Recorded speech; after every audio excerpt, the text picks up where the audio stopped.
بسم الله الرحمن الرحيم الحمد لله رب العالمين والصلاة والسلام على سيد الأنبياء والمرسلين وعلى أهل بيته الطيبين الطاهرين وصحبه المنتجبين.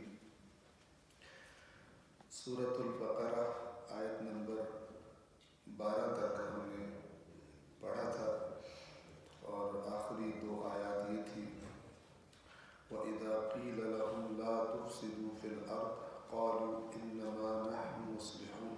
اور جب ان سے کہا جاتا ہے کہ زمین میں فساد نہ کرو تو کہتے ہیں ہم تو صرف اصلاح کرتے ہیں، یعنی ہم جو کچھ بھی کرتے ہیں صرف اصلاح کے لیے کرتے ہیں. أَلَا إِنَّهُمْ هُمُ الْمُفْسِدُونَ وَلَكِنْ لَا يَشْعُرُونَ. آگاہ ہو جاؤ کہ بے شک یہی لوگ فساد کرنے والے ہیں، مفسد ہیں، لیکن اس بات کا شعور نہیں رکھتے. یعنی یہ جو کام کرتے ہیں اپنے آپ کو بہت سمجھدار، بہت تیز، چالاک سمجھتے ہیں اور رسول اللہ کی باتوں کی مخالفت کرتے ہیں، مومنوں کو خراب کرنے کی کوشش کرتے ہیں اپنے اہداف تک پہنچنے کے لیے، کیونکہ ایمان ان کے دلوں میں نہیں ہے. تو جب کہا جائے کہ یہ کام نہ کرو تو الٹا چڑھائی کر دیتے ہیں کہ ہم تو اصلاح کر رہے ہیں، تم ہماری نیت پہ شک کر رہے ہو، تم اپنے آپ کو بڑا مومن سمجھتے ہو، ہم مومن نہیں ہے، تم بڑے مومن ہو، اس قسم کی بات ہے. تو اللہ تعالیٰ فرما رہا ہے کہ ان میں شعور نہیں ہے کہ یہ کیا حرکت کر رہے ہیں اور کس انجام کی طرف جا رہے ہیں، یہ خود فساد کر رہے ہیں.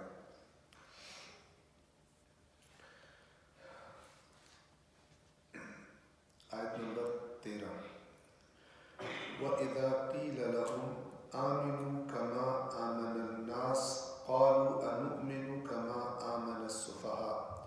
اور جب ان سے کہا جاتا ہے کہ ایمان لے آؤ جس طرح لوگ ایمان لائے، یعنی عام لوگ، عام مومنین ایمان لائے ہیں، اس طرح ایمان لاؤ. قَالُوا أَنُؤْمِنُ كَمَا آمَنَ السُّفَهَاءُ. کیا ہم اس طرح ایمان لائیں جس طرح یہ کم عقل لوگ ایمان لائے ہیں. أَلَا إِنَّهُمْ هُمُ السُّفَهَاءُ وَلَكِنْ لَا يَعْلَمُونَ. آگاہ ہو جاؤ کہ بے شک یہی لوگ کم عقل ہیں لیکن اس بات کا علم نہیں رکھتے. منافق جس کے دل میں ایمان نہیں ہے اور مومن جس کے دل میں ایمان ہے، ان دونوں کی وادیاں بالکل الگ الگ ہیں. منافق مومن کو بے وقوف سمجھتا ہے اور مومن منافق کو بے عقل سمجھتا ہے، کیونکہ وادی الگ الگ ہوتا ہے. کہتے ہیں جو مجنو تھا، قیس تھا، مجنو تھا، وہ اس کو لوگ سمجھاتے تھے تو وہ کہتا تھا کہ جو میں دیکھ رہا ہوں، جس وادی میں میں ہوں، تم وہاں ہو ہی نہیں. جب تم اس وادی میں نہیں ہو تو تمہیں پتہ بھی نہیں ہے کہ میرا ہدف، میرا مقصد کیا ہے، میری محبت کیا ہے، تو تم مجھے نصیحتیں کرتے. یہ دونوں جو گروپس ہیں، مومن اور منافق، ان کی وادیاں میں نے عرض کیا کہ مختلف ہیں اور اس کی وجہ سے ایک دوسرے کو کم عقل سمجھتے ہیں. جو منافق تھے وہ یہ سمجھتے تھے کہ یہ جو رسول اللہ پر ایمان لے کر آئے ہیں یہ ناسمجھ لوگ ہیں، ہم سمجھدار ہیں کیونکہ ہم پہلے جائزہ لیتے ہیں کہ یہ بات جو کی گئی ہے اسے ماننا چاہیے یا اسے نہیں ماننا چاہیے، اور ماننا چاہیے تو کتنا ماننا چاہیے. ہم تجزیہ کرتے ہیں، تحلیل کرتے ہیں رسول اللہ کی بات کو ماننے سے پہلے. اور یہ جو سادے لوگ ہیں جو کہا جاتا ہے یہ دوڑ پڑتے ہیں اس کی اطاعت کرنے کے لیے. اب یہاں پر ایک بات سمجھ لیجئے کہ ہو سکتا ہے ذہنوں میں یہ سوال بھی پیدا ہو کہ انسان کو تجزیہ تحلیل تو کرنا چاہیے، ٹھیک ہے، کہ جو بات اللہ کا نبی کہہ رہا ہے اس کو تجزیہ اور تحلیل کرنا چاہیے۔ یاد رکھیں کہ ایک مرحلہ تجزیہ تحلیل کرنے کا ہے اور تجزیہ و تحلیل کرنے کے بعد ایمان لے آنا۔ اندھا دھند ایمان لے کر آنا قابل تعریف چیز نہیں ہے بلکہ قابل مذمت ہے۔ شعور کے ساتھ، بصیرت کے ساتھ ایمان لانا، کسی چیز کو اپنانا، یہ مطلوب ہے۔ یہ جو قرآن نے فرمایا لا اکراہ فی الدین، دین میں کوئی زبردستی نہیں ہے کہ کسی کو زبردستی کوئی دین قبول کرایا جائے۔ زبردستی دین قبول ہو ہی نہیں سکتا، وہ بندہ منافق بن جاتا ہے ڈر کے مارے۔ اگر زبردستی کہے یہ عقیدہ رکھو، یہ عقیدہ رکھو، یہ عقیدہ رکھو، جیسے آج کل بہت سارے خطباء کیا کرتے ہیں کہ جس کو اس عقیدے کو جو نہیں مانتا وہ حلال زادہ نہیں ہے، وہ فلان نہیں ہے، وہ منافق ہے، اپنے پاس سے لگے ہوتے ہیں۔ یہ ٹھیک طریقہ نہیں ہے۔ بنیاد جو علماء کرام بھی بیان کرتے ہیں وہ کیا ہے کہ اصول دین میں کسی کی تقلید نہیں ہوتی۔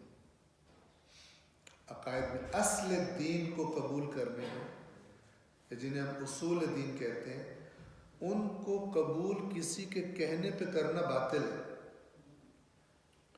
اس کے لیے چاہے سادی ہی کیوں نہ ہو، ہر انسان کے پاس دلیل ہونی چاہیے۔ مثلا میں اللہ کو کیوں مانتا ہوں، اللہ کے وجود کی کیا دلیل ہے میرے پاس، میں رسول اللہ کو کیوں مانتا ہوں، میں اللہ کو عادل کیوں کہتا ہوں، میں رسول اللہ کے بعد نبوت کے ختم ہونے کے بعد امامت کا کیوں قائل ہوں، میں قیامت کو کیوں مانتا ہوں۔ جب کوئی سوال کرے تو جواب یہ نہ ہو کہ اماں ابا سے یا مثلا بچپن سے یہی سنا ہوں، سارے مانتے ہیں تو میں بھی مانتا ہوں۔ اس کی قرآن کریم نے مذمت کی ہے، ذرا توجہ سے سنیے گا۔ کسی بڑے سے بڑے عالم کو، مجتہد کو، مرجع تقلید کو، آیت اللہ العظمیٰ کو، جو مرضی ہو، کسی کو یہ حق ہی حاصل نہیں ہے کہ وہ کہے کہ جو میں کہہ رہا ہوں وہ عقیدہ رکھو، جو میں کہہ رہا ہوں وہ عقیدہ رکھو۔ بات غور سے سنیے گا۔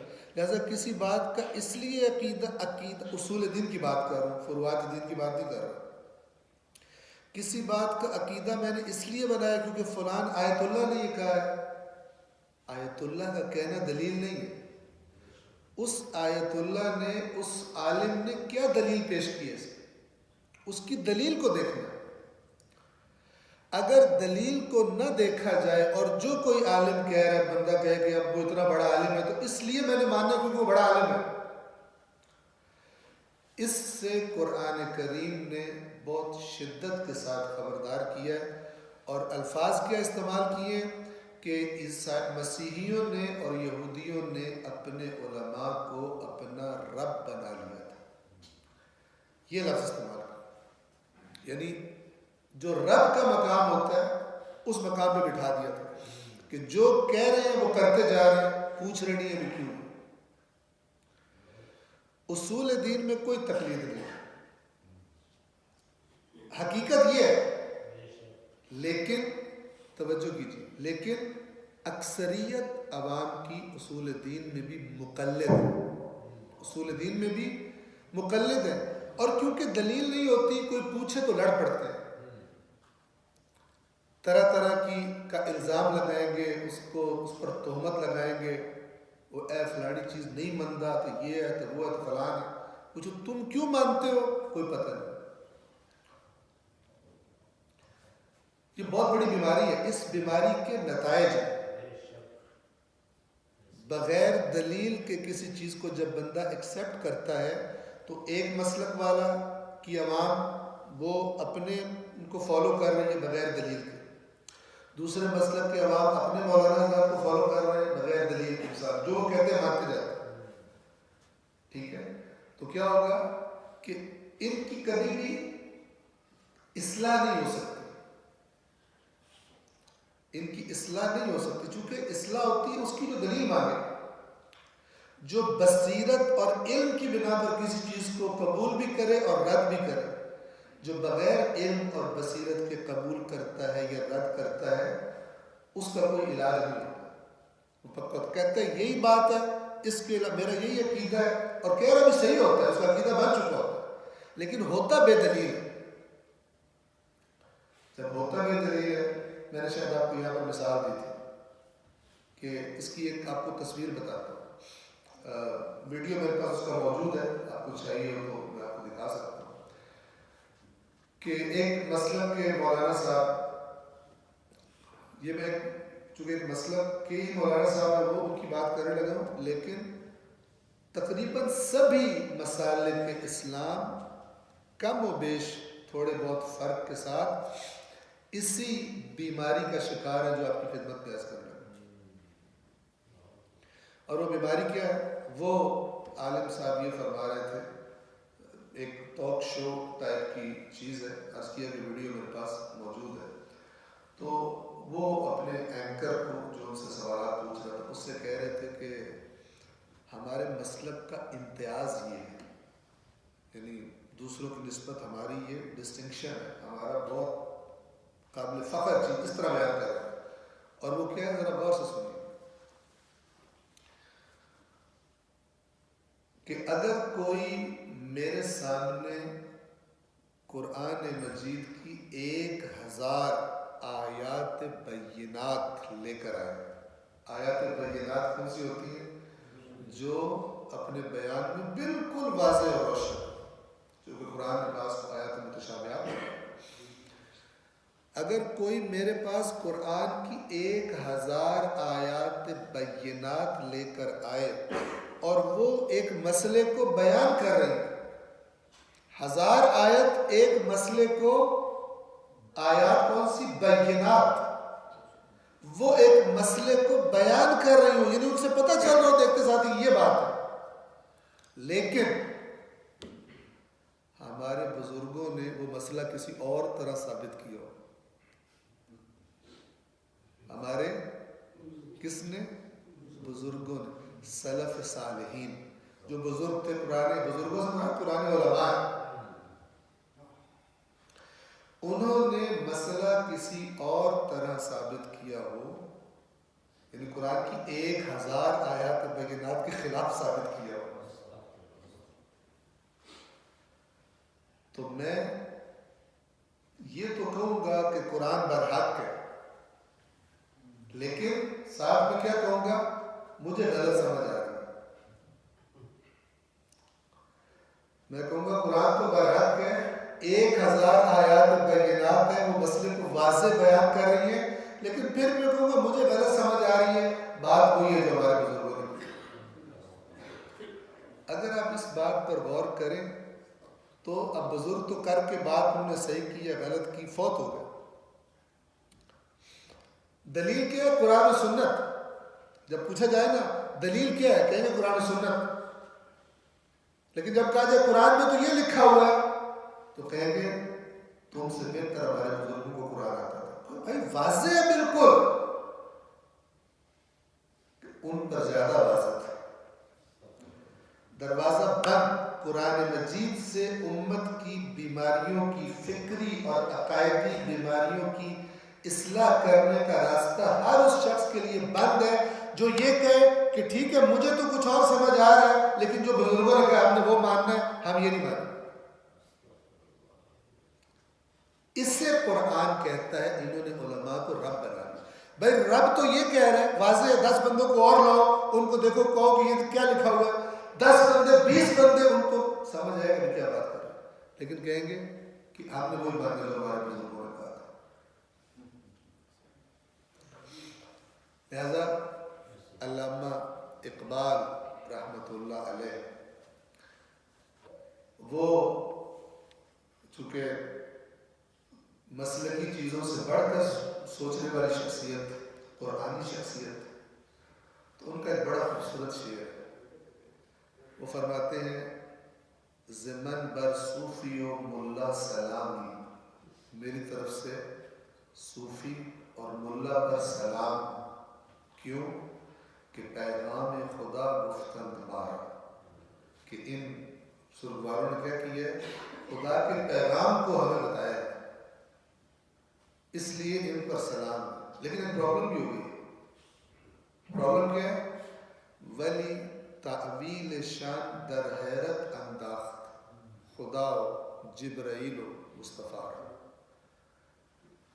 صوفی و ملا کو میرا سلام کہ انہوں نے اللہ کا پیغام ہم کو بتایا ہے، لیکن ان کی تعویلوں نے، انہوں نے جو تعویلیں کی ہیں اللہ کے پیغام کی، انہوں نے حیرت میں ڈال دیا ہے اللہ کو بھی، جبریل کو بھی اور مصطفیٰ کو بھی صلی اللہ علیہ وآلہ وسلم۔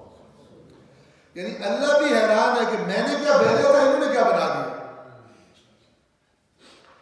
اور جبرائیل بھی حیران ہے جو قرآن لے کر آتے تھے کہ میں کیا لے کر گیا تھا، انہوں نے کیا بنا دیا، اور محمد مصطفیٰ علیہ السلام وہ بھی حیران ہے کہ ایک ہی ہو گیا، میں کیا بتا کے آیا تھا، انہوں نے کیا کر دیا۔ ہر مسلک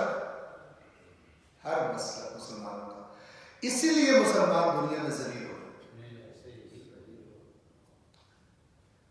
اسی لیے علماء کہتے ہیں اپنے اپنے مسلک کے لوگوں کو قرآن نہ پڑھنا، کیونکہ وہ جب وہ ایمٹی مائنڈڈ ہو کر قرآن پڑھے گا، اس کو بہت ساری باتیں ان باتوں سے ٹکراتی ہوئی لگے گی کہ جو اس نے بچپن سے سنی ہے اپنے مولویوں سے، ٹھیک ہے، لہٰذا پھر وہ ڈر کے بھٹکے گا جب ہے کہ یہ کیا لکھا ہوا، پھر وہ جائے گا اپنے مولانا کے پاس، پھر تو وہ پہلے سے انہوں نے بندوبست کر دیا ہوگا، وہ تو پڑھا کیوں، تو نے پڑھا کیوں؟ ابھی کل ایک جگہ پہ درس قرآن تھا اور وہ بندہ مجھ سے کہہ رہا ہے کہ آغا صاحب میرا دل نہیں مان رہا اردو میں پڑھنے کا بھی ثواب ملتا ہے یا نہیں ملتا، ایسی ایڈکٹ کر دیا ہے، نشئی بنا دیا ہے ثواب کا، بدترین پستیوں میں گر چکے ہیں اقوام عالم کے درمیان، سمجھ رہے ہیں کہ اللہ اس طرح سے خوش ہو جائے گا ہم سے اور ہمیں پتہ نہیں کیا کیا مقامات ملے گا۔ ایک بات توجہ سے سنیے گا، جس کا اسلام اسے دنیا میں باعزت زندگی نہیں دے رہا، اس کا اسلام اسے آخرت میں بھی باعزت زندگی نہیں دے گا، اس لیے کہ اللہ نے جو دین قرآن میں بیان کیا وہ فی الدنیا والآخرہ انسان کو عزت کا میسج دیتا ہے، یعنی اگر وہ اسے کاٹ دیا جائے، رون دیا جائے، تب بھی وہ عزت والا کہلاتا ہے۔ دیکھنے والا بندہ کہتا ہے اگرچہ یہ کٹا پڑا ہے، اگرچہ یہ ذبح ہوا پڑا ہے، اگرچہ اس کے ٹکڑے ہوئے پڑے ہیں، لیکن یہ اپنی بات پر قائم تھا، اپنی بات پر قائم تھا، عزت والا۔ جس کا اسلام اسے یہی احساس نہیں کرا رہا کہ آج امت کی حالت کیا ہو گئی، اس کا اسلام وہ ہے ہی جو اللہ کے رسول نے بتایا، وہ کوئی اور گھڑی ہوئی چیز اسلام کے نام پر اسے انجوائے کر رہا ہے، جو اس کو احساس نہیں کراتی کہ میرے آس پاس دنیا میں کیا ہو۔ یہ جو میں بات کر رہا ہوں یہ ذرا سخت بات ہے، لیکن بالعموم آپ چلے جائیں، آپ کبھی غور کیجئے گا، اپنے آپ کو دینی امت کے مسائل کے بارے میں اپنے دماغوں کو عادت ڈالیں کہ سوچیں۔ ایک موضوع جو بہت سوچنے والا ہے وہ یہ موضوع ہے کہ ہر انسان خود سے سوچے، پوائنٹس بنانے کی کوشش کرے، ہمارے ساتھ بھی شیئر کریں، آپ کے شکر گزار ہوں گے، اور ہم ان میں سے جو واقعی ویلڈ پوائنٹس ہیں، ایکچوئل چیزیں ہیں، ان کو کمپائل کر کے اور ساری امت کے ساتھ اس کو شیئر کریں۔ اور وہ کیا ہے کہ قرآن کیوں مہجور ہے، کیوں لوگ قرآن نہیں پڑھتے، کیوں انکریج نہیں کیا جاتا، اور انکریج سے مراد کیا ہے؟ ایسی انکریجمنٹ جس کے نتیجے میں عوام میں قرآن رائج ہو جائے، کیوں نہیں ہے؟ قرآن کی محجوریت کے اسباب کیا ہیں، قرآن سے لوگوں کی دوری کے اسباب کیا ہیں. جب آپ غور کریں گے، تھوڑی ریسرچ کریں گے، تھوڑی تحقیق کریں گے، تو کھرا، پنجابی میں کہتے ہیں کھرا کہاں نکلے گا جا کر، انویسٹیگیشن کہاں پہنچے گی، جنہوں نے قرآن پر لگانا تھا وہاں تک پہنچے گی. وہی سبب ہے قرآن سے لوگوں کی دوری. واپس آتے ہیں، بصیرت اور شعور سے دین کو قبول کیا جائے. وہ دین انسان کے اندر انجن کی طرح اس کو موو کرتا ہے، موو کرنے کی طاقت ہوتی ہے اس میں. اور اگر دین بس دیکھا دکھائی میں لیا گیا ہے، وہ جیسے وہ کر رہے تھے یہ بھی ویسے ہی کرتا رہتا ہے. اس دین میں طاقت نہیں ہوتی کہ بندے کو موو کرے، اس کے اندر تحریک پیدا کرے، اس کے اندر طوفان پیدا کرے. رسول کو ایک ہے ماننے سے پہلے کی سٹیج، اور ایک ہے رسول اللہ کو شعور اور بصیرت کے ساتھ مان لینے کے بعد کی سٹیج. مثال، ایک ہے ڈاکٹر کو ڈاکٹر ماننے سے پہلے کی سٹیج، اور ایک ہے ثابت ہو گیا سالڈ ویلڈ دلائل سے کہ یہ ڈاکٹر ہے، یہ مستند معتبر ڈاکٹر ہے. یہ دو الگ الگ جگہ. عقل کیا کہتی ہے کہ اگر آپ نے علاج کرانا ہے پہلے تحقیق کرو یہ ڈاکٹر ہے بھی کہ نہیں. بے وقوف لوگ، کم علم لوگ، ایویں جو ڈاکٹر نہیں ہوتے، عطائیوں کے پاس چلے جاتے ہیں. اور بعض عطائی ڈاکٹروں کی باتیں سن سن کے اس لیول پہ پہنچے ہوتے ہیں کہ وہ جو صحیح ڈاکٹر ہوتے ہیں انہیں بے وقوف سمجھتے ہیں. عطائی ڈاکٹروں نے انہیں ایسا جادو کر دیا ہوتا ہے ان پر اپنی باتوں سے کہ ان کو صحیح والوں کو غلط سمجھتے ہیں. جب انسان کو پتہ چل جاتا ہے، کیا کرتے ہیں لوگ، انسان کو جب پتہ چل جاتا ہے کہ یہ ایک صحیح معتبر قانونی ڈاکٹر ہے، تو پھر وہ ڈاکٹر اسے سخت سے سخت علاج بھی سجیسٹ کرے، حتیٰ کہ آپ کی ٹانگ کاٹنی پڑے گی، آپ کا بازو کاٹنا پڑے گا. عقل مند کیا کرتا ہے، اس کی بات مانتا ہے، اس ڈاکٹر کی بات مان لیتا ہے. لیکن یہ کب ہے، جب اس کا ڈاکٹر ہونا صحیح طرح تحقیق کر کے ثابت ہو جائے گی ڈاکٹر سے. اسی طرح ایک رسول اللہ کو ماننے سے پہلے کی سٹیج ہے اور ایک رسول اللہ کو ماننے کے بعد کی سٹیج. اگر انسان نے شعور اور بصیرت سے اللہ کے نبی کو تسلیم کر لیا کہ اللہ کا نبی ہے، پھر اس کو یہ حق نہیں ہے کہ رسول پاک حکم دے اور وہ کہے میں چیک کروں گا. جو کہتا ہے میں چیک کروں گا، اصل میں اس نے رسول کو ایک معصوم اور اللہ سے کنیکٹڈ ہستی کے طور پہ قبول ہی نہیں کیا. اس رسول کو قبول نہیں کیا. اور اسی سے کنیکٹڈ ایک بات سن لیں، پریکٹیکل مثالوں سے بات زیادہ واضح ہوتی ہے، اور خاص طور پر وہ پریکٹیکل مثالیں کہ جس میں معاشرہ بعض اوقات مبتلا ہوتا ہے. کچھ لوگ ایسے ہیں کہ جنہوں نے تقریریں سن سن کے بعض لوگوں کی، ان کے ذہن میں رسول اللہ پر دبا دبا اعتراض ہوتا ہے. ٹھیک، توجہ فرمائیے، مجھے نہیں معلوم میں نے پہلے اس کا تذکرہ کیا یا نہیں کیا. کیا اعتراض ہوتا ہے کہ جی رسول پاک اگر فلان کام نہ کرتے تو کتنا اچھا ہوتا. آج رسول اللہ کی کسی بات پر کیا کہہ رہے ہیں، اگر یہ نہ کرتے تو کتنا اچھا ہوتا. ذرا حجاب ہٹا کے عرض کرو، اگر رسول پاک فلان شادی نہ کرتے تو کتنا اچھا ہوتا. بہت بڑا جاہل ہے جو یہ کہتا ہے، بہت بڑا احمق ہے. یہ میں عرض اس لیے کروں کہ میں نے یہ والی بات جو میں آپ سے کہہ رہا ہوں اس سے زیادہ بدترین طریقے سے خود اپنے کانوں سے سنی، اسٹیج سے خود اپنے کانوں سے سنی. اور میں وہ الفاظ بول نہیں سکتا کہ جو اس خطیب نے استعمال کیے تھے، یہاں پہ بول نہیں سکتا، رسول اللہ کی توہین ہوتی ہے اس میں۔ اتنے بھونڈے طریقے سے اس نے یہ بدتمیزی کی تھی، سامنے بیٹھے ہوئے لوگوں نے سن کے نعرہ مارا تھا۔ یہ میں اس کو بڑا سافٹ کر کے بیان کروں، رسول پاک یہ شادی نہ کرتے تو کتنا اچھا ہوتا۔ اس جاہل سے کوئی سوال کرے کہ اگر تو کہہ رہے کہ رسول پاک نے جو کام کیا وہ انہیں نہیں کرنا چاہیے تھا، تو نے پھر ان کو معصوم کب مانا؟ ہم سب اپنے آپ کو چیک کریں دلوں کے اندر سے، اگر اللہ کے نبی کے کام پر اعتراض ہے، ابھی ہمارا رسالت پر ایمان ہی ٹھیک نہیں، اور جس کا رسالت پر ایمان نہیں ہے امامت وغیرہ کو بھول جائے وہ کہ بعد میں آتی ہے، رسول اللہ ہے تو بعد میں امام ثابت ہوتے ہیں۔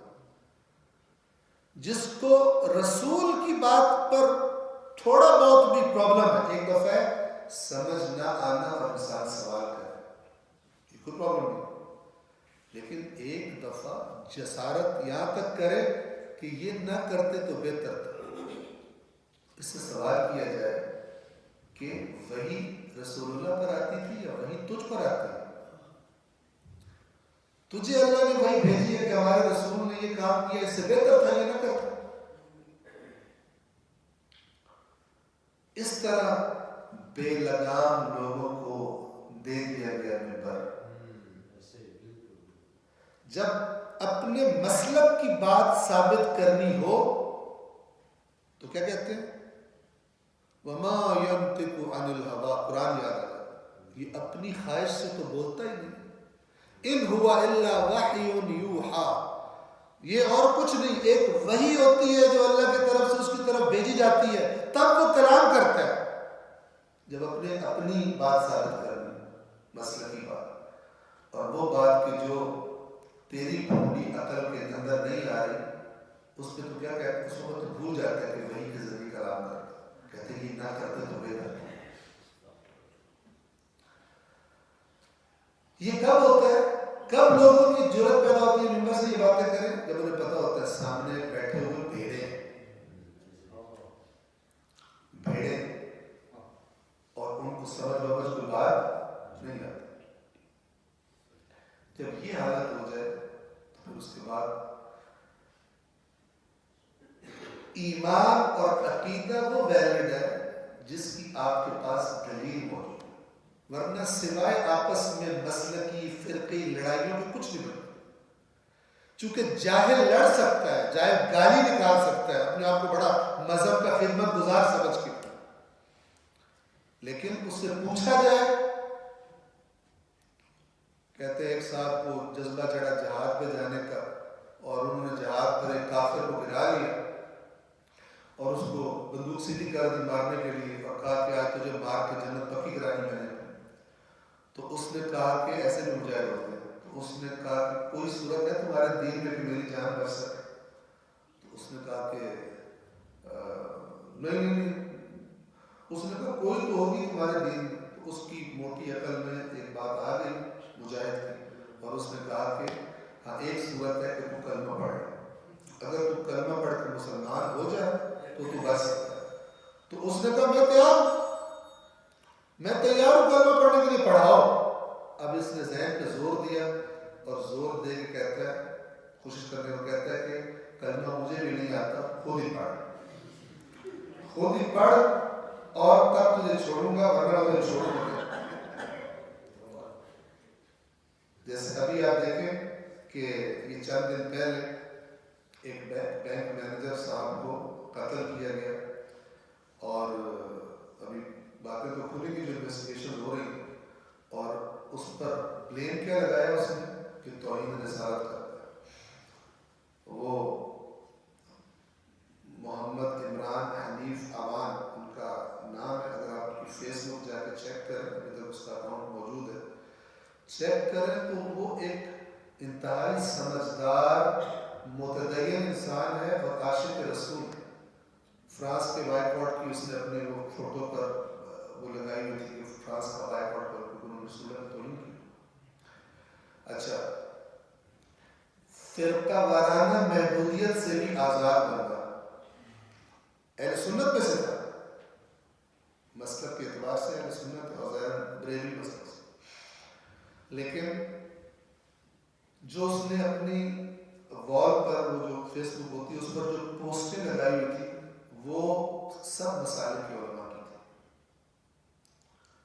اس نے مولانا طارق جمیل صاحب کی پوسٹ لگائی ہوئی تھی، اس نے مولانا خادم حسین صاحب ان کی پوسٹ لگائی ہوئی تھی، اس نے مثال کے طور پر ان کی پوسٹ دفاع رسول اللہ اس حوالے سے، اس نے آیت اللہ خامنائی کی پوسٹ لگائی ہوئی تھی.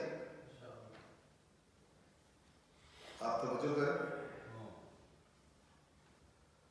یعنی ایسے لوگ کم ہیں اس نفرتوں سے اور مسلکی قیدوں میں اندر جو گل سڑ رہے ہیں ان کے علاوہ سے باہر نکل کے سوچنے والے لوگ بہت کم ہیں. لیکن اس نے اب ٹائم نہیں، اس نے اس کو گولی مار کر اور باہر آ کے نعرہ لگایا کہ یہ پہلے اس نے نعرہ لگایا یہ قادیانی تھا، بعد میں پتہ چلا قادیانی تھا، پھر ساتھ میں اور باتیں لگا دی. یہ عرض کیوں کر رہا ہوں، جاہل یا یہ کام کر سکتا ہے اور کسی سے ڈسکس کرنا بات کرنا یہ نہیں کر سکتا. اس کے پاس ہوتی نہیں ہے دلیل کہ وہ خود دلیل سے آیا نہیں ہے وہاں پر کہ کسی دوسرے کو دلیل دے سکے. اس کے پاس کوئی چارہ نہیں. اس کو کیا لگتا ہے جب اگلا بندہ بحث کرے اسے لگتا ہے کہ میری جنت گئی، اگر میں غلط ثابت ہو گیا میری جنت گئی، کیونکہ جنت اسی عقیدے کے ساتھ اٹیچ کی ہوتی ہے. تو اس میں مبتلا غیر سنجیدہ ہونا دین کے بارے میں، دین سیکھنے کے بارے میں، یہ بیماری ہے. اور اس بیماری کی جڑ ام الخبائث قرآن سے دوری ہے، ام الخبائث. اور میں کہا کرتا ہوں کہ شیطان نے، ابلیس نے ہر مسلک سے تقریباً اس قرآن عوام سے کم از کم قرآن کو دور کیا، انہیں قرآن سے دور کر دیا، کیونکہ وہ جانتا تھا کہ جب تک لوگوں کی اٹیچمنٹ ہے قرآن کے ساتھ، میں یعنی ابلیس کھول کے نہیں کھیل سکتا اپنی گیم. لہذا پہلے اس کو نکالو ان کی زندگیوں سے، اس کے بعد آپ کھول کے کھیلو. ایک سوال پڑھیے محمد.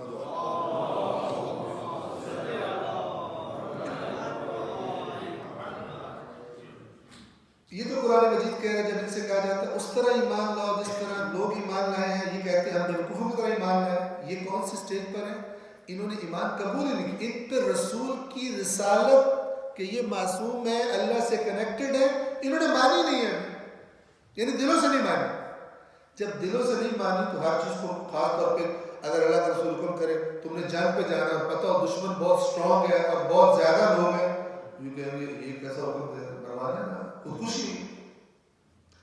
لیکن جو حقیقی مومن ہوگا، جس کو رسول اللہ کی اس بات پر ایمان ہے کہ جو اللہ تعالیٰ کے مثلا قرآن کی آیت جو سنی ہوئی ہے، وَلَا تَحْسَبَنَّ الَّذِينَ قُتِلُوا فِي سَبِيلِ اللَّهِ أَمْوَاتًا، ہرگز گمان نہ کرنا ان لوگوں کے بارے میں جو اللہ کی راہ میں قتل کر دیے گئے کہ یہ مردہ ہے. بل احیاء عند ربهم یرزقون، بلکہ وہ زندہ ہیں، اپنے رب کے پاس رزق پا رہے ہیں. فرحین بما آتاہم اللہ من فضلہ، اللہ نے اپنے فضل سے، فضل یعنی زیادہ، جو کچھ ان کو دیا ہے اس پر خوش ہے. وَيَسْتَبْشِرُونَ بِالَّذِينَ لَمْ يَلْحَقُوا بِهِمْ مِنْ خَلْفِهِمْ، اور جو پیچھے رہ گئے دنیا میں، ابھی راستہ وہی ہے ان کا بھی، لیکن ابھی ان کو شہادت نہیں ملی، ابھی ان سے آ کر ملحق نہیں ہوئے، پیچھے ہیں، ان کو بھی خوشخبری دے رہے ہیں، بشارتیں دے رہے ہیں. کیا؟ اللہ خوف علیہم ولا هم یحزنون، کہ نہ انہیں کوئی خوف ہے اور نہ انہیں کوئی غم. ایسی زندگی اللہ نے کو دی ہے. جس کو اس پر ایمان، اس سے جب پوچھا جائے کہ تو مرنے کے لیے جا رہا ہے میدان میں، تو موت سے ڈرتا نہیں ہے، موت تجھے کیسی لگتی ہے؟ تو وہ جواب کیا دیتے ہیں؟ احلا من العسل، شہد سے زیادہ میٹھی لگتی ہے۔ لیکن دوسرے کو موت پڑتی ہے اور جاتے ہیں، کیونکہ اس کے اندر ایمان نہیں۔ لہذا قرآن نے ایمان کا ایک ٹیسٹ کیا بتایا؟ جو یہودی کہتے تھے جنت میں صرف ہمیں جانا ہے، تو اللہ تبارک و تعالیٰ نے فرمایا، سورہ بقرہ میں بھی ہے، سورہ جمعہ میں بھی ہے، کیا کہ قل یا ایھا الذین آمنوا، اے رسول کہیے اے یہودیو، ان زعمتم انکم اولیاء للہ، اگر تمہیں یہ گمان ہے کہ تم اللہ کے اولیاء، اللہ کے بڑے قریبی دوست ہو، تم من دون الناس، باقی لوگوں کے علاوہ، یعنی تم اسپیشل ہو اللہ کے، فتمنوا الموت، موت کی تمنا کرو، ان کنتم صادقین، اگر سچے ہو۔ اور یہ میں عرض کیا کرتا ہوں کہ یہ ہم سب کے لیے ٹیسٹ، جو اپنے آپ کو بڑا چیمپئن مومن سمجھتا ہے، وہ ذرا تصور کرے اگر ابھی مرنا پڑ جائے تو ٹینشن ہوگی یا ٹینشن فری مار جائے گا خوشی خوشی سے؟ اگر فرشتہ آ جائے، ہاں بھائی تمہاری جان نکالنی ہے، تو کوئی اس کو پرابلم نہیں ہوگی۔ ایسے نہیں کہتے ہیں، ایک بندہ غریب تھا تو دعا مانگو، یا اللہ میرے اے دے دے، بنگلہ دے دے، گڈی دے دے، کچھ بھی نہیں ملتا تھا۔ تو جب آخر تنگ آ گیا تو کہتا ہے اللہ یہ زندگی تو بہتر ہے، میرے موت دے دے۔ تو حضرت اسرائیل آ گئے چار، تو کہتا ہوں بندہ گال بھی نہ کرے، کون سے دل سے کہا، گل تو بندہ کر سکتا، پہلے اتنی دعا مانگی اور کچھ نہیں ملیا، تو ہم بہت دعا مانگی تو تسی آ گئے، بندہ گال بھی نہ کرے۔ یہ ایک ٹیسٹ ہے ایمان خالص۔ جس بندے کا، یقین کریں، جس بندے کا معاملہ اللہ سے کلیئر نہیں ہے، اس کو موت کبھی بھی پسند نہیں آئے گی۔ جس کے اسے پتہ، انسان کو اپنے اعمال پتہ ہوتے ہیں، بل الانسان علی نفسہ بصیرہ، بلکہ انسان اپنے نفس پر اپنے آپ اچھی طرح جانتا ہے۔ یہ بصیر کے آگے جو تے آئی ہے بصیرہ، یہ بھی مبالغے کے لیے، جیسے علام کو کہتے ہیں علامہ، یہ علامہ کی جو اینڈ میں تے ہے یہ اور مبالغے بہت زیادہ ہے۔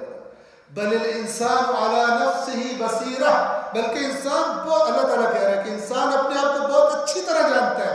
وَلَوْ أَلْقَى مَعَاذِيرَ، اگرچہ اپنی خرابیوں کے لیے عذر تراشی کرتا ہے، یہ تعبیریں کر لیتا ہے کام، جانتا اچھی طرح میں نے کیوں کیا۔ اسی طرح میں عرض کر رہا ہوں کہ یہ اللہ نے ٹیسٹ کیوں بتایا قرآن میں موت کی تمنا والا، کہ یہ موت کی تمنا وہی کر سکتا ہے کہ جس نے اللہ کے ساتھ اپنے معاملات سیٹ رکھے، جس نے دو نمبری کی ہوئی ہیں، اس کا دل نہیں کر سکتا کہ وہ جائے، اسے دنیا سے پیار ہوتا ہے، دنیا سے ہی محبت ہوتی ہے۔ اب ائمہ اہل بیت کی روایات میں کیا ہے؟ دنیا مومن کے لیے قید خانہ ہے، الدنیا سجن للمؤمن۔ اب تو یہ ایسی باتیں بھی نہیں بنتی، سجن کس کا دل کرتا ہے سجن میں رہنے کا، قید خانہ میں، ٹھیک ہے؟ تو جیل میں پڑے جا کے سروے کرے وہاں پر کہ انجوائے کرو یہاں پہ لائف کو، وہ غصہ ہو جائے، دماغ خراب، جیل کو زندگی انجوائے کرنا، دعا کرو نکلیے تو باہر نکلیے۔ تو آئمہ نے فرمایا کہ الدنیا سجن للمؤمن، کیوں؟ اسے پتہ ہے کہ جو آگے اگر ایمان ہے اس کو، زبانی کلامی ایمان نہیں ہے، دل سے تسلیم کر چکا ہے کہ جو آگے ہے وہ بہت بہتر ہے اس سے۔ کسی سرکاری افسر کا، آپ کسی کمپنی میں جاب کرتے ہیں، وہ آپ کو جناب پوسٹنگ کر دیں، صحرائی علاقہ ہے، بجلی وہاں پہ نہیں ہے، پانی صحیح طرح نہیں آتا، صاف پانی نہیں ہے، بچوں کے لیے تعلیم کی سہولیات نہیں، مثال کے طور پر، اور کمپنی کہے کہ کچھ عرصہ یہاں پہ رہو، پھر ہم تمہیں بتا دیں گے، اس کے بعد تمہاری پوسٹنگ کریں گے، بہترین بنگلہ دیں گے، نوکر دیں گے، چاکر دیں گے، گھر میں ایسا پیکج دیں گے کہ تم بھول جاؤ گے تم نے کیا کام اٹھایا وہاں۔ آپ خود بتائیے، یہ تو ہر روز چیک کرے گا، یار میرا آرڈر نہیں ہوا، میرا آرڈر نہیں ہوا میری طرف سے، کب یہاں سے میری جان چھوٹ گئی۔ یہ اس طرح کی بات ڈسکرائب کی. اور میں اس بات کو سمیٹوں یہ کہہ کر کہ امام زین العابدین علیہ السلام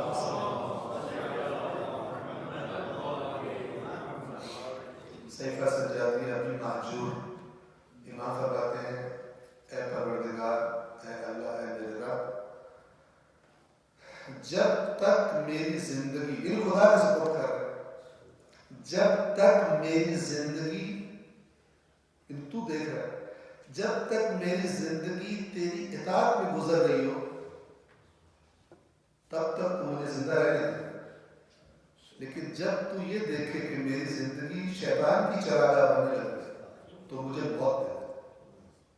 پھر مجھے زندہ، کیونکہ پھر میں زندہ رہوں گا تو پھر تو خرابی ہوگی، پھر تو تجھ سے دور ہو جاؤں گا. اب یہ ایک چھوٹا سا جملہ ہے لیکن پورا خلاصہ ہے اس میں. جس کا اس جملے پر ایمان ہے اور واقعا اللہ سے یہ دعا مانگتا ہے وہ کبھی بھی ابلیس کی طرف اٹریکٹ نہیں ہوگا. جو خود خدا سے کہہ رہا ہے کہ اے اللہ، اگر تو دیکھے کہ میری زندگی ابلیس کی طرف جانے لگی ہے، اس کی باتیں ماننے لگا ہوں، مجھے موت دے دے. اور جب تک تیری اطاعت میں گزر رہی ہے مجھے بے شک زندہ رکھنا، تاکہ اس طرح جتنی گزرے گی اتنے زیادہ اللہ کا قرب، اتنے زیادہ اللہ کے پاس درجات ہوں. لیکن اگر شیطان کی اطاعت میں جتنی گزرتی جائے گی اتنا جہنم میں کام خراب ہوتا جائے گا، درجہ بد سے بدتر ہوتا جائے گا. صلوات پڑھیے محمد.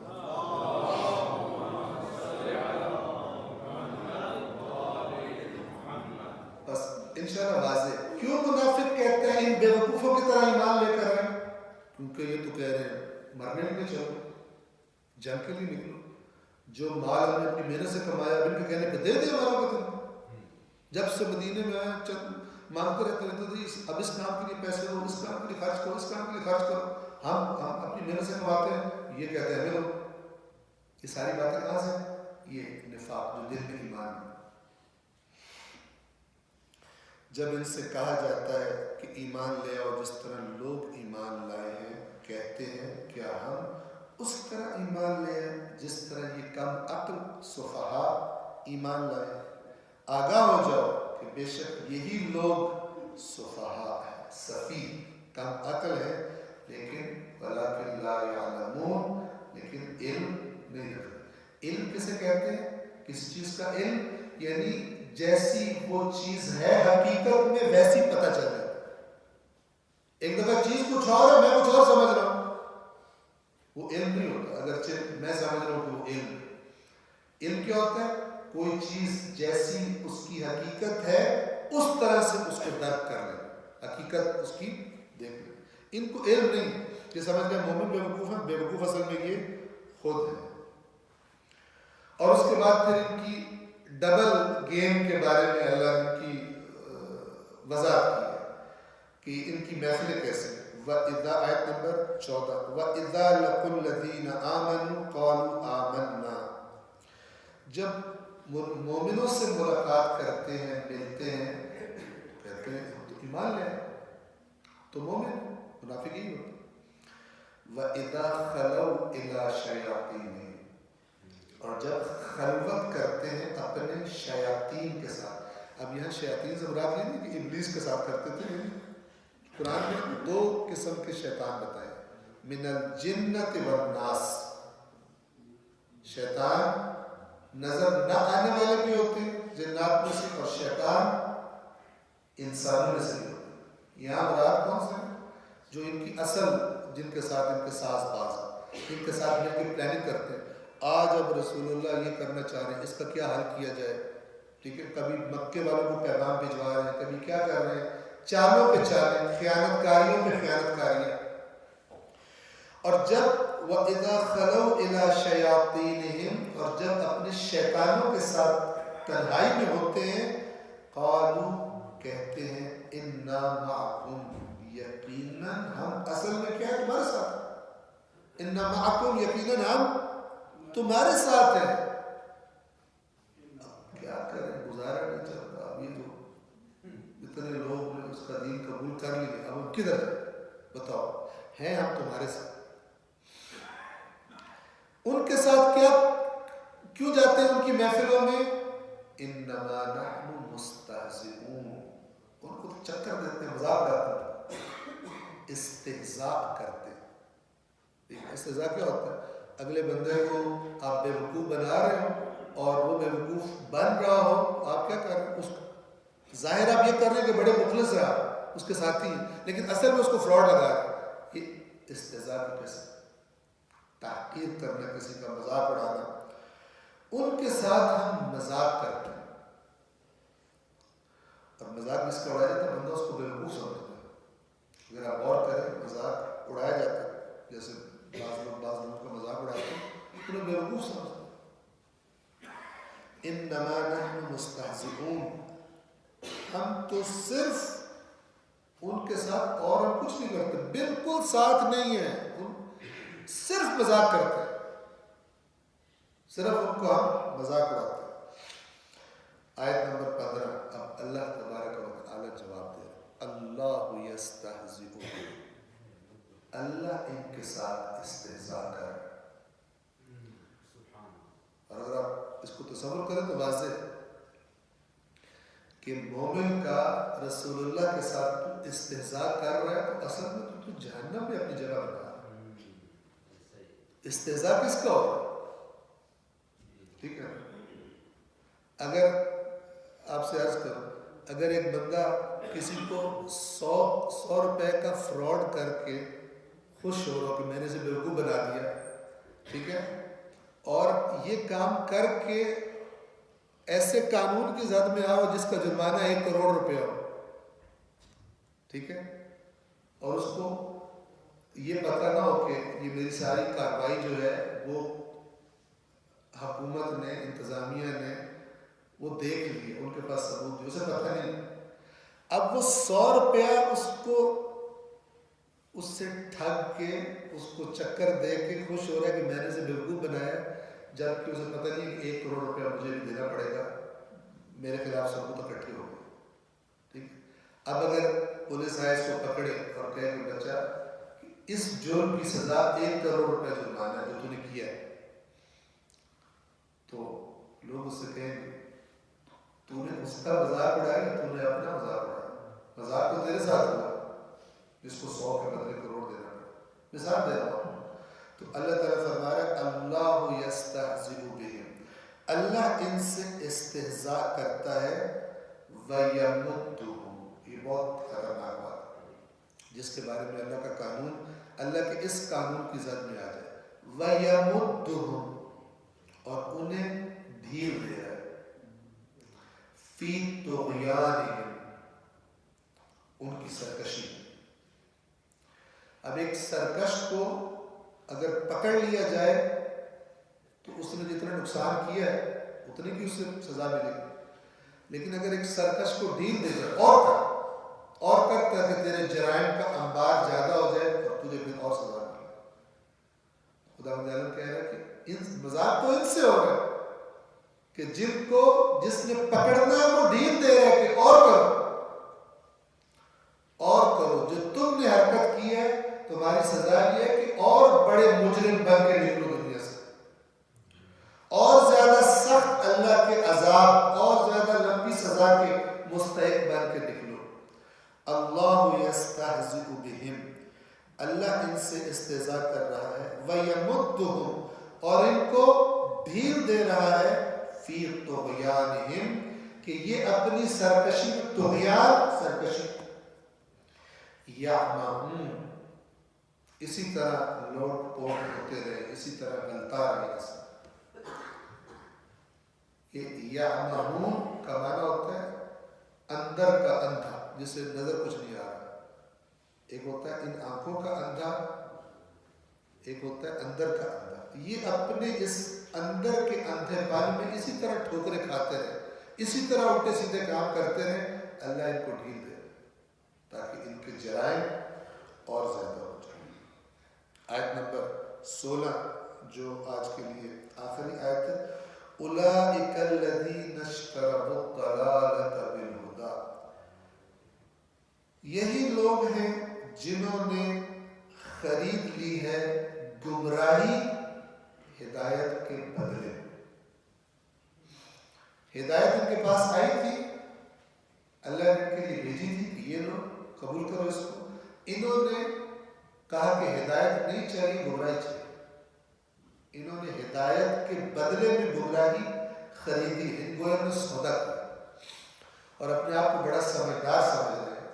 لیکن اللہ تعالیٰ کا فرماتا ہے فما ربحت تجارتہم، ان کی تجارت میں کوئی فائدہ، کوئی نفع نہ دیا. بڑے سمجھدار، ہم بڑا تیز کام کر رہے ہیں. فما ربحت تجارتہم، ان کی تجارت نے انہیں کوئی نفع نہ دیا. وما کانوا مہتدین، اور نہ ہی یہ ہدایت یافتہ ہوئے. محتدین کنہیں کہتے ہیں؟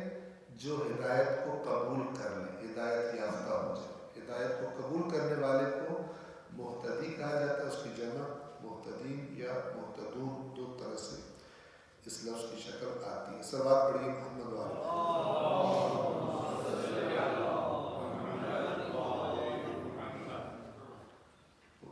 آج کے درس کو ہم یہاں پر تمام کرتے ہیں تاکہ سوال و جواب، اور سوال و جواب کے لیے میں آپ کی خدمت میں عرض کروں کہ اس بات کا پلیز اپنا خیال رکھیں کہ سوال وہی ہو کہ جو اس موضوع سے ریلیٹڈ ہے، قرآن مجید سے. اس کے ہٹ کر اگر سوالات ہیں وہ باہر بعد میں انشاءاللہ کیے جا سکتے ہیں. ایک مرتبہ پھر سوالات پڑھیں محمد والے. یہ چھوٹی سی اناؤنسمنٹ بھی کر دوں میں کہ جو نیکسٹ سنڈے آئے گا اس میں چونکہ سفر درپیش کراچی انشاءاللہ ہوگا، تو اگلے سنڈے کو یہاں پہ حاضر نہیں ہو پاؤں گا. اور اس سے آگے پھر جو سنڈے آئے گا 3 سنڈے، اس میں انشاءاللہ درس اگلے سنڈے نہیں، اس کے بعد انشاءاللہ خدا نے مہلت دی اور توفیق دی تو ہوگا. جی بسم اللہ، سوالات.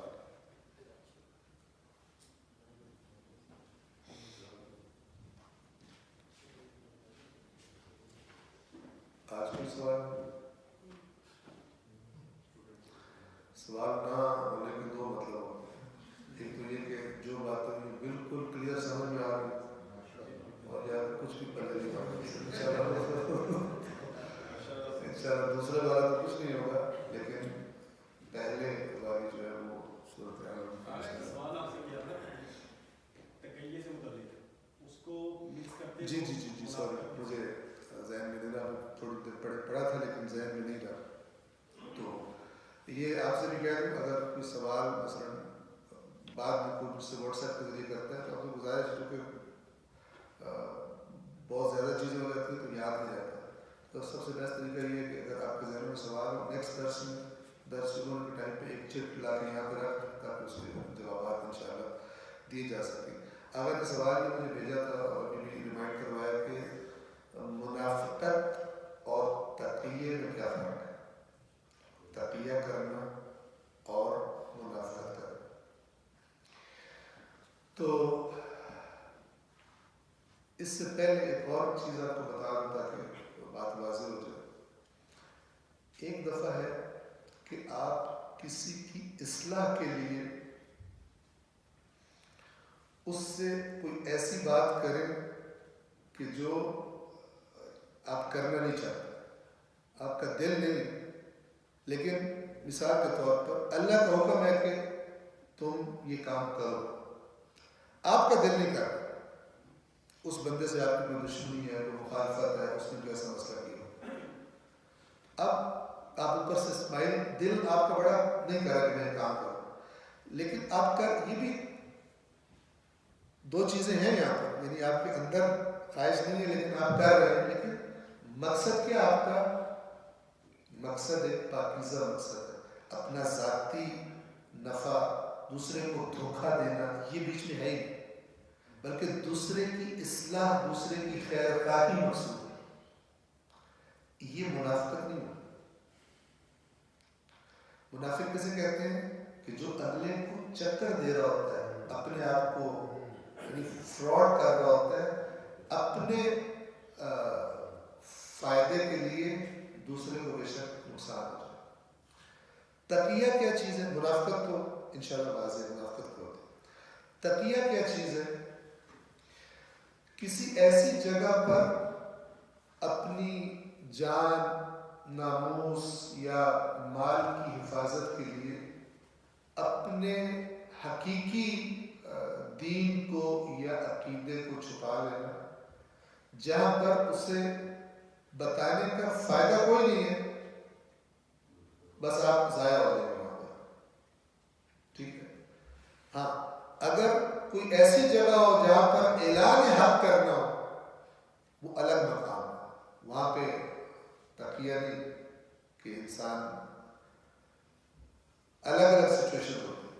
ایک دفعہ آپ ایسی حالت میں ہیں کہ کوئی وہاں پر اعلان حق کرنا، اس کا دفاع کرنا وہ معقول نہیں ہے. مثال دیتا ہوں آپ کو، تقیے کا حکم قرآن میں نازل ہوا کب؟ جب بہت زیادہ ظلم ہو رہا تھا. حضرت عمار یاسر کی والدہ کو، ان کے والد کو، یہ غلام تھے، قتل کر دیا. تو حضرت عمار یاسر کی باری آئی، انہوں نے کہا کہ تو کر. اب اپنی والدہ والد کو شہید دیکھ چکے تھے تو ان کے منہ سے چند جملے نکل گئے. ٹھیک ہے. جو وہ کہہ رہا تھا ان کا مالک جو تھا، اس نے ان کو چھوڑ دیا اس وقت. اب جب یہ وہاں سے نکلے تو سمجھ لے کہ دنیا اندھیر ہو گئی ان کے لیے کہ میں نے زبان سے کیا لفظ نکالا. رو رہے تھے، پچھتا رہے تھے، انتہائی پریشان تھے. تو اللہ تبارک و تعالی نے ان کے لیے قرآن میں یہ آیت نازل کی اور وہاں پہ فرمایا کہ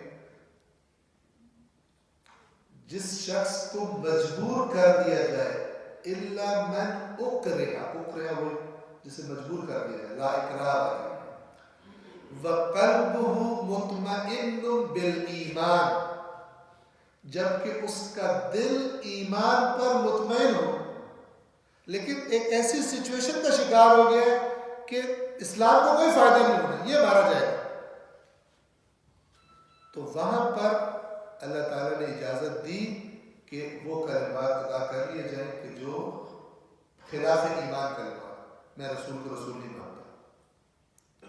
ٹھیک ہے. یہ خود اللہ نے حکم دیا. ایسی سچویشن منافق کیا ہوتا ہے؟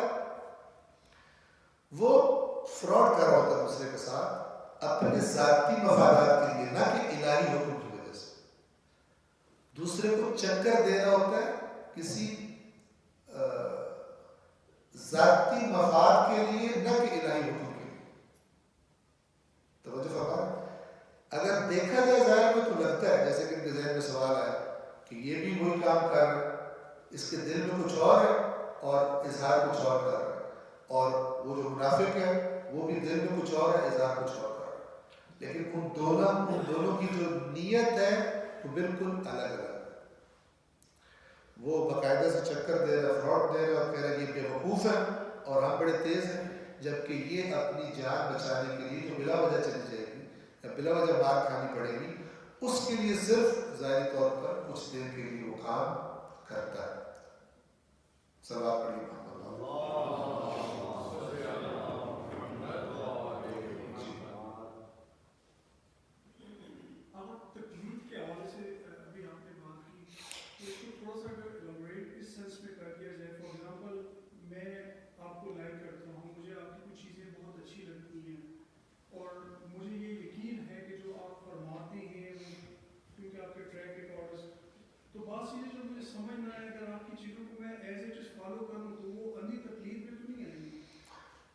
جی، اصول دین میں علی تبدیل میں ہے. دیکھیں دو پارٹس ہیں. ایک کو کہتے ہیں، ہم آسانی کے لیے تقسیم کر دیا گیا، اصول دین اور فروع دین. اصول کہتے ہیں جڑوں اور فروع کہتے ہیں شاخوں. ٹھیک. درخت کی جو جڑ ہوتی ہے عربی میں اسے کہتے ہیں اصل، اور اس کی جمع اصول ہے. جو اردو میں کہتے ہیں نا میرا اصول ہے، یہ اصل میں غلط ہے. اصول جمع ہے، اصل ہوتی ہے. بہرحال اردو میں یہ رائج ہے، اصول ہے. اصل جڑ، اصول اس کی جمع ہے. فرعین شاخ، اور فروع ٹھیک ہے نا شاخوں کہتے ہیں. تو اصول دین میں یعنی اعتقادات میں تقلید جائز نہیں. بڑے سے بڑا عالم کہے کہ یہ بات مانو، جو مانتا ہے وہ غلط کر رہا ہے، وہ جو کہہ رہا ہے وہ بھی غلط کر رہا ہے، اور جو مان رہا ہے وہ بھی غلط کام کر رہا ہے.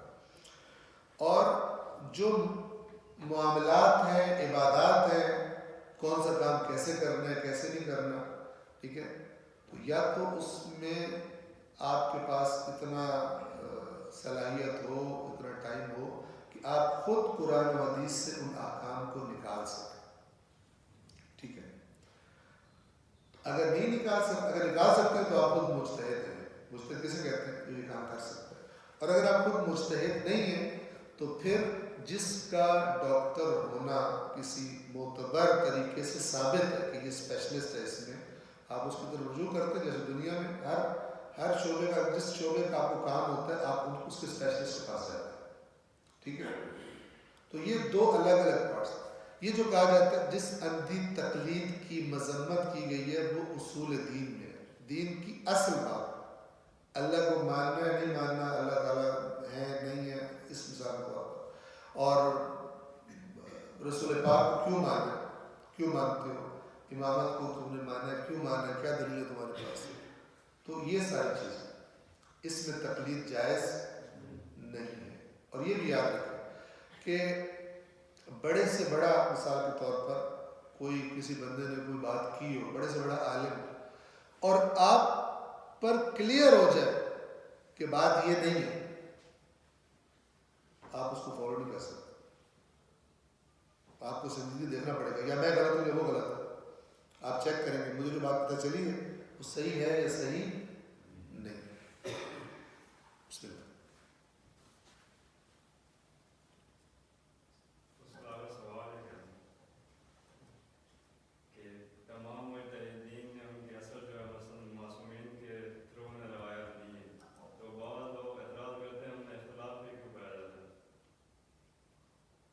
اختلاف کیوں پایا جاتا ہے مجتہدین؟ سوال کا یہی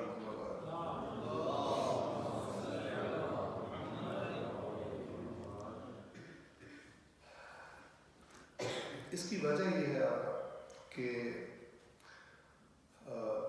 تفصیلی بات ہے، میں مختصر آپ کی خدمت میں عرض کروں کہ پہلے مثال دے دوں آپ کہ بعض اوقات پیچیدہ معاملات میں ہو سکتا ہے کہ مثلا ایک بہت ہی پیچیدہ مرض ہو کسی انسان کو، اور اس کے علاج کے لیے ایک ڈاکٹروں کی ٹیم بیٹھے.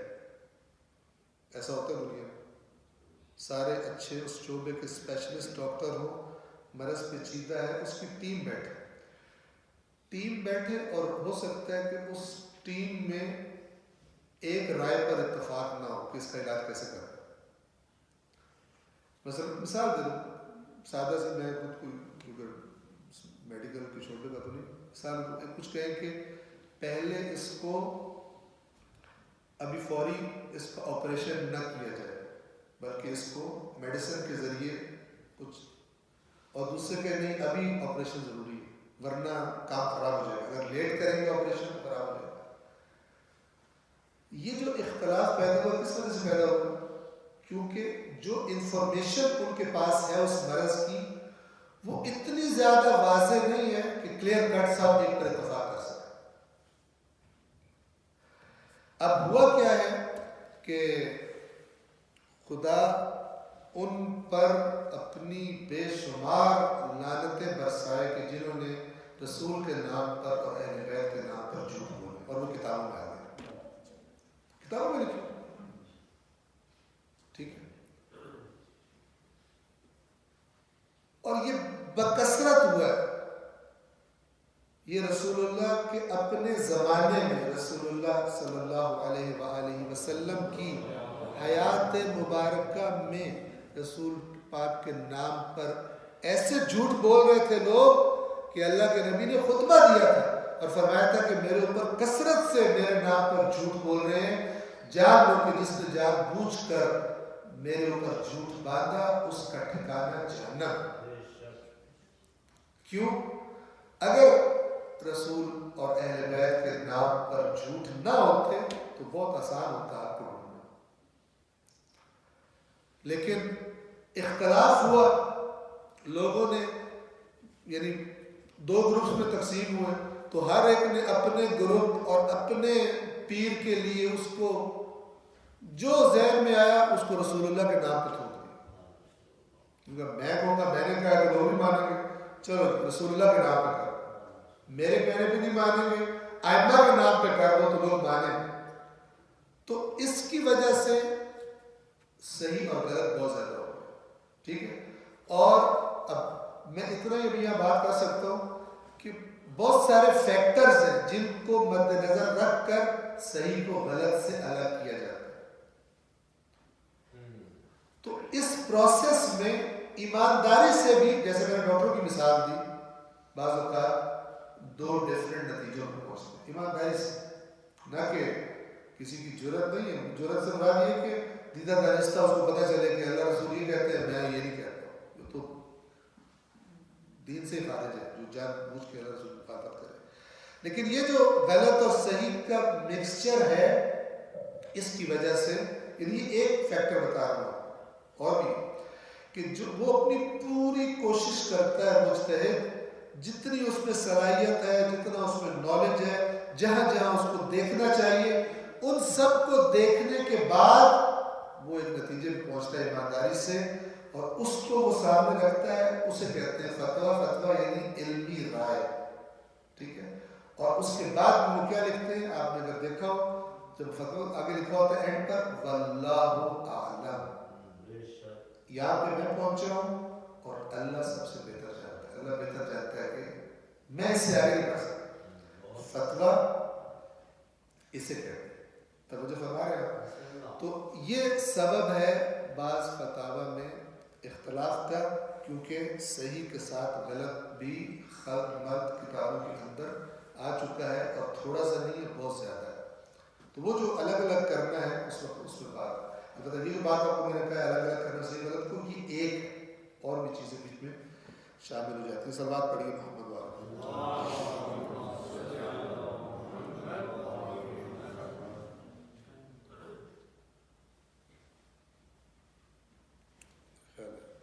خدا بند عالم سے انشاءاللہ دعا ہے پروردگار عالم قرآن کریم کے ساتھ جو رشتہ بگڑ گیا ہے ہماری اللہ کے رسول کی امت کا, پروردگار عالم ساری امت کو اس بگڑے ہوئے رشتے کی اصلاح کرنے کی توفیق عطا فرمائے.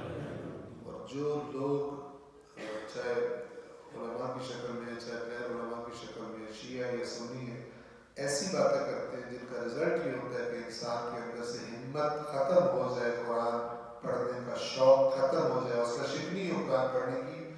پروردگار اگر وہ لوگ قابل ہدایت نہیں ہیں تو ان کے شر سے اور اس مصیبت سے بھی اس امت کو نجات عطا فرمائے, اور اس امت کو اللہ تبارک و تعالیٰ قرآن کریم اور قرآن کے سائر روایات اہل بیت سے توسل کرنے کی توفیق عطا فرمائے. پر محمد و آل محمد صلوات.